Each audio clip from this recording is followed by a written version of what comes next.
नमस्कार। वासुदेव एजुकेशन के online learning platform में आप सभी का स्वागत है। तो आज के वीडियो में अपन गति का जो ग्राफीय निरूपण है, गति के ग्राफीय निरूपण के बारे में पढ़ रहे हैं कि गति का ग्राफीय निरूपण किस तरीके से करते हैं। गति का ग्राफीय निरूपण, graphical representation of A motion, कि गति का ग्राफीय निरूपण जो है वो किस तरीके से करें। तो अपन ने वेग और समय जो है, वेग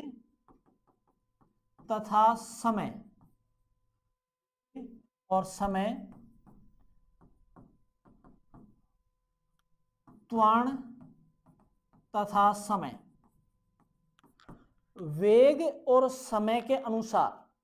वेग और समय के अनुसार जो गति है उसका ग्राफीय निरूपण जो है वो किस तरीके से करें।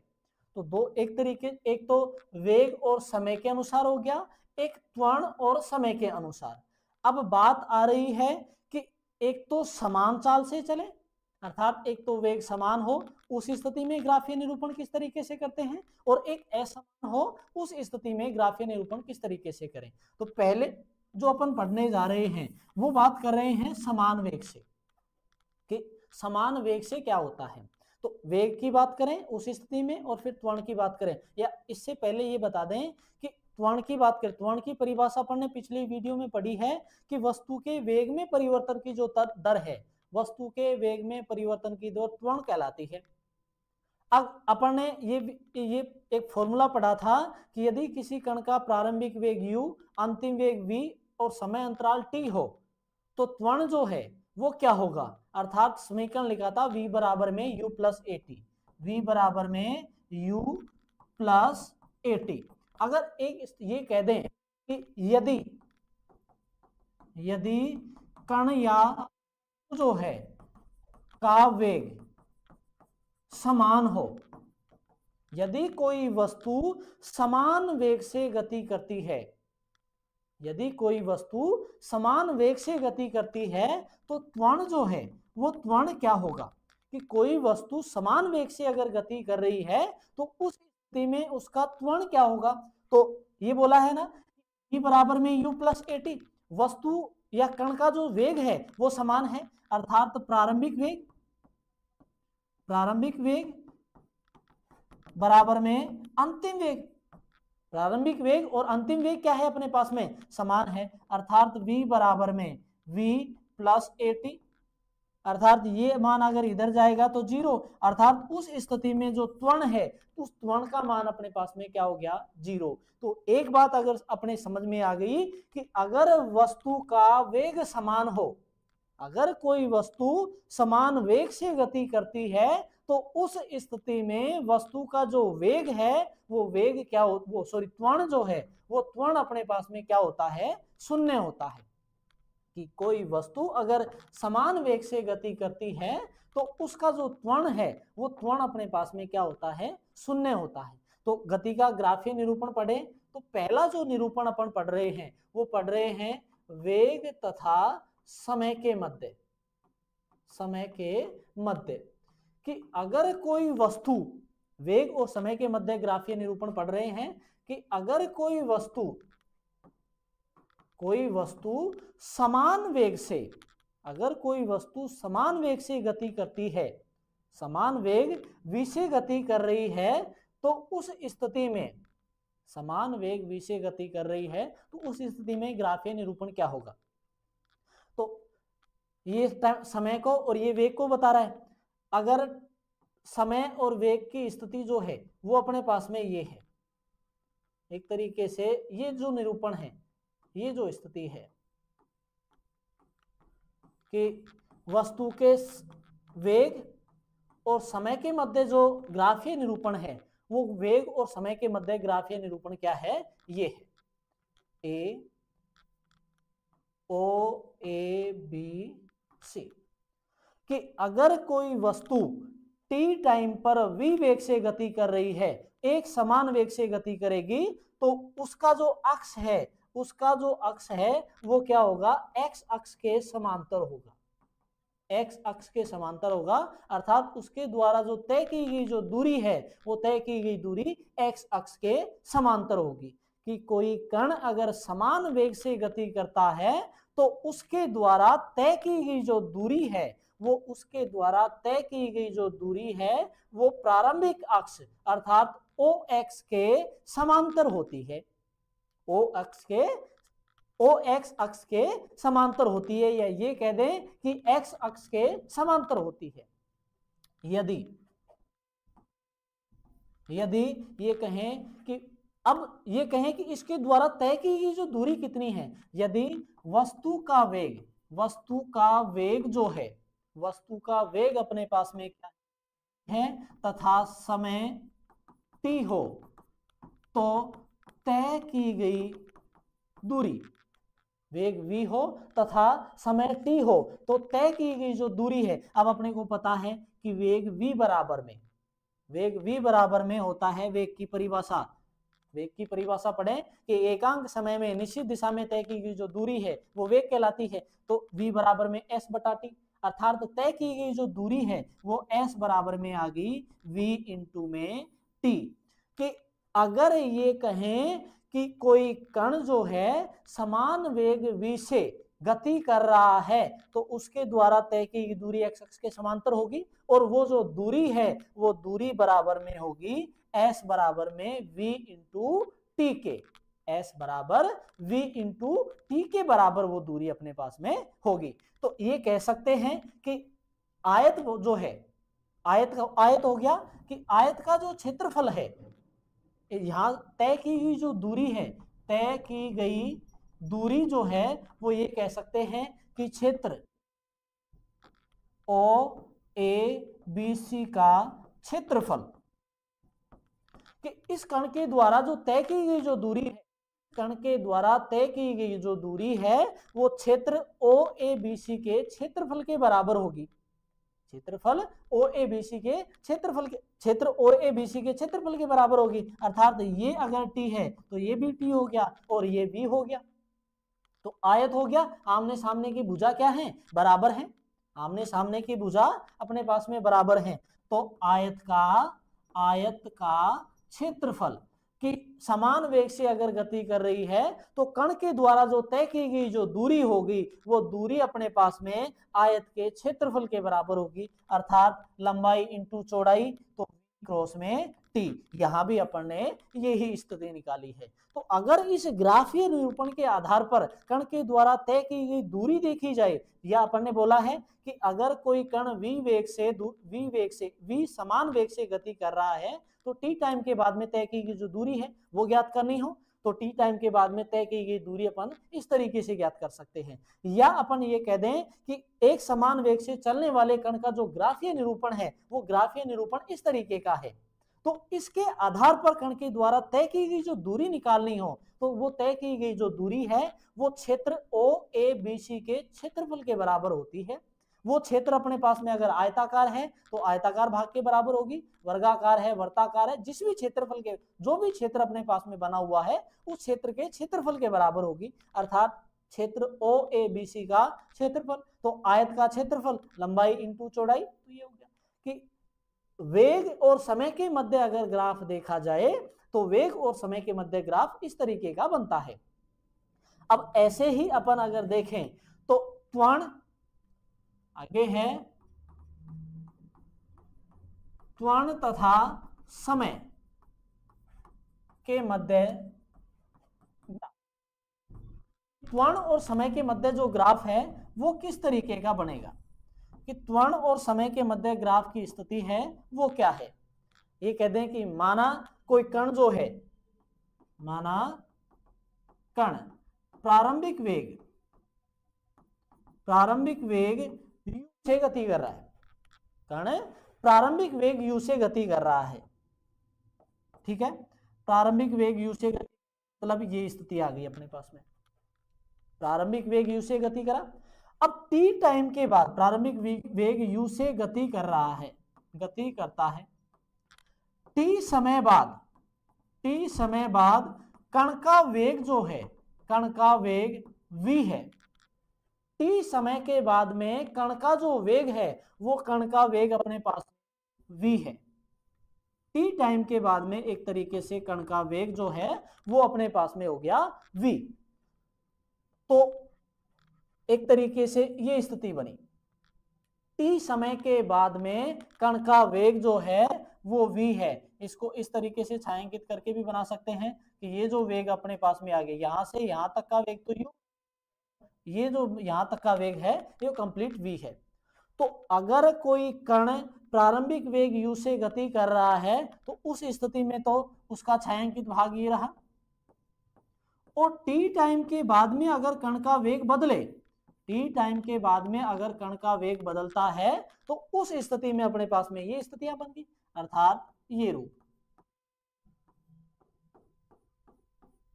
अर्थात अपने पास में ये स्थिति आ गई। तो ये कह सकते हैं कि अगर कोई कण जो है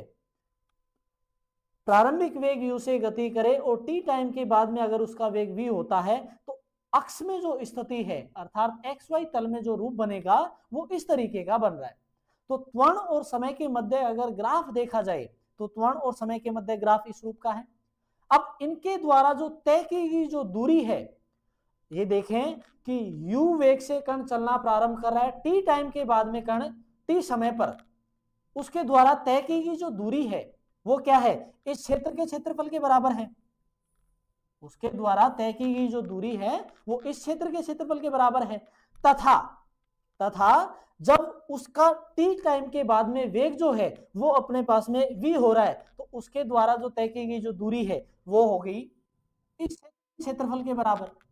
अर्थात कुल मिला के बात करें तो ये कह सकते हैं और वेग और समय में अगर कोई कण प्रारंभिक वेग u से गति कर रहा है और t टाइम के बाद में इसका वेग जो है वो कैपिटल V, इस t टाइम के बाद में अगर इसका वेग v होता है तो कण के द्वारा तय की गई जो दूरी है वो तय की गई दूरी इस क्षेत्र के क्षेत्र क्या होगी, बराबर होगी, इस क्षेत्र के क्षेत्रफल के बराबर होगी। अर्थात कण द्वारा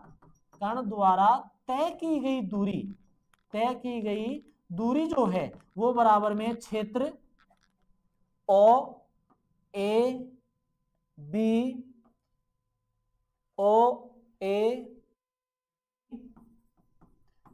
सी डी के क्षेत्रफल के बराबर। अर्थात कण अगर प्रारंभिक वेग v u और t टाइम के बाद में कण का वेग v हो तो उस स्थिति में कण के द्वारा जो तय की गई जो दूरी है, जो क्षेत्र अपने पास में बन रहा है उस क्षेत्र के क्षेत्रफल के बराबर होगी। अर्थात क्षेत्र ओ ए बी सी डी का क्षेत्रफल, अगर इसको भी देखा जाए तो ये दो भागों में विभाजित है कि क्षेत्र ओ ए बी डी का क्षेत्रफल प्लस ये अगले वाला अपने पास में त्रिभुज है तो त्रिभुज सी बी डी का क्षेत्रफल, त्रिभुज सी बी डी का क्षेत्रफल अपने पास में। तो ये टाइम हो गया, ये अपने पास में ये स्थितियां हैं। तो अब अगर देखा जाए,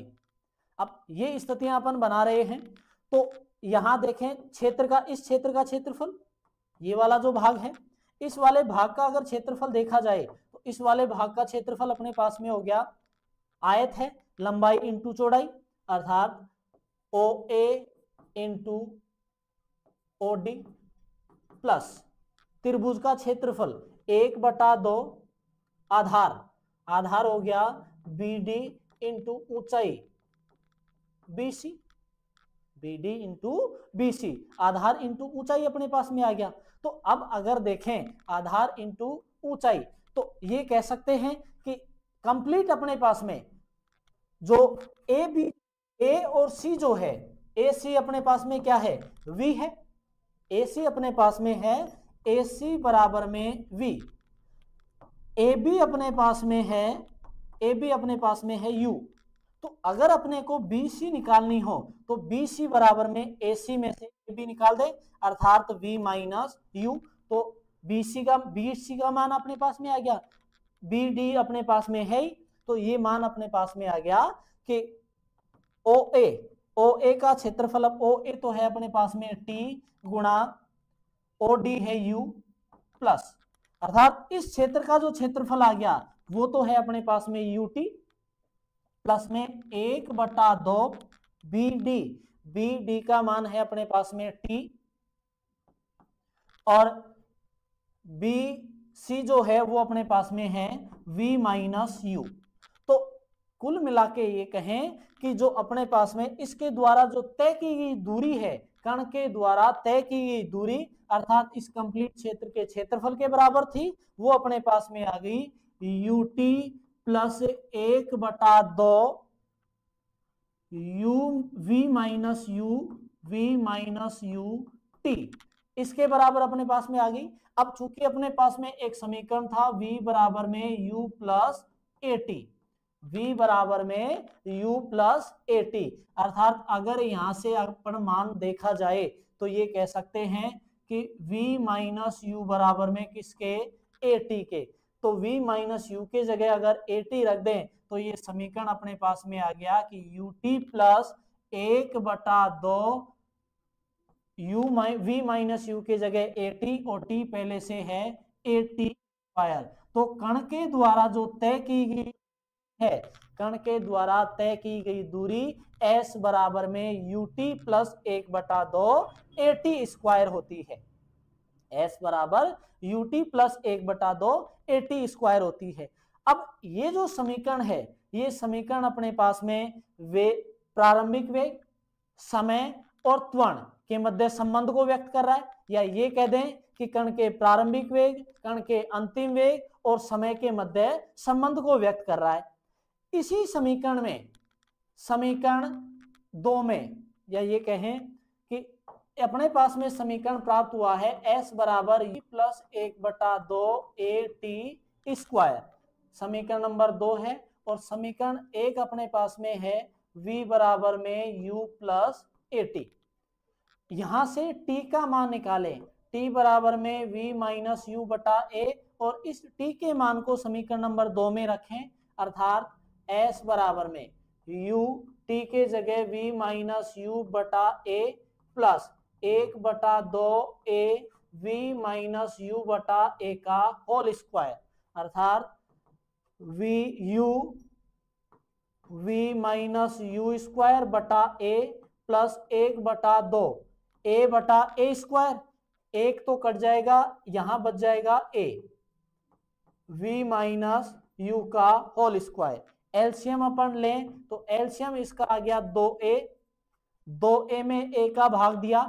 तो 2 बार गया, गुणा करें इससे तो 2UV माइनस U²,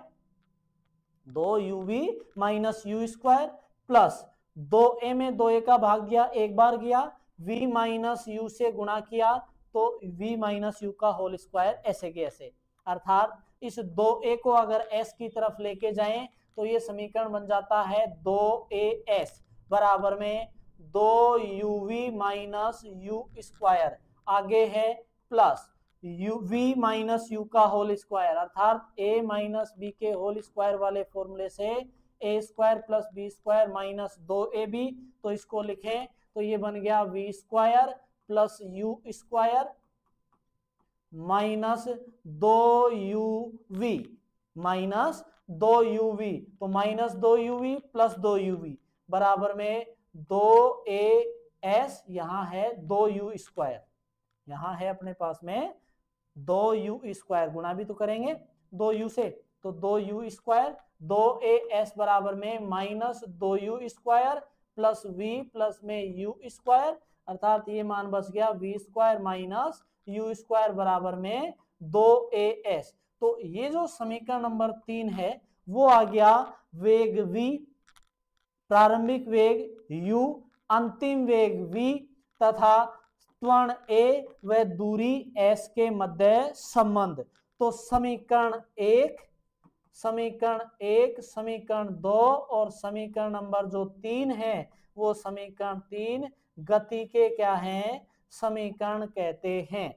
तो पहला वाला जो समीकरण है V बराबर में U प्लस AT गति का पहला समीकरण है, S बराबर UT प्लस 1/2 AT² दूसरा हो गया, और ये अपने पास में तीसरा समीकरण है। तो ये जो तीनों समीकरण हैं ये गति के समीकरण हैं, जो वे प्रारंभिक वेग, अंतिम वेग, दूरी, समय और त्वरण जो है इनके मध्य संबंध को व्यक्त करते हैं। तो आशा करता हूं आप सभी को ये वीडियो पसंद आएगी। तो वीडियो को लाइक करें, शेयर करें, चैनल को सब्सक्राइब करें और बेल आइकन जरूर प्रेस करें ताकि वीडियो से संबंधित महत्वपूर्ण अपडेट्स आप तक पहुंचती रहे। धन्यवाद।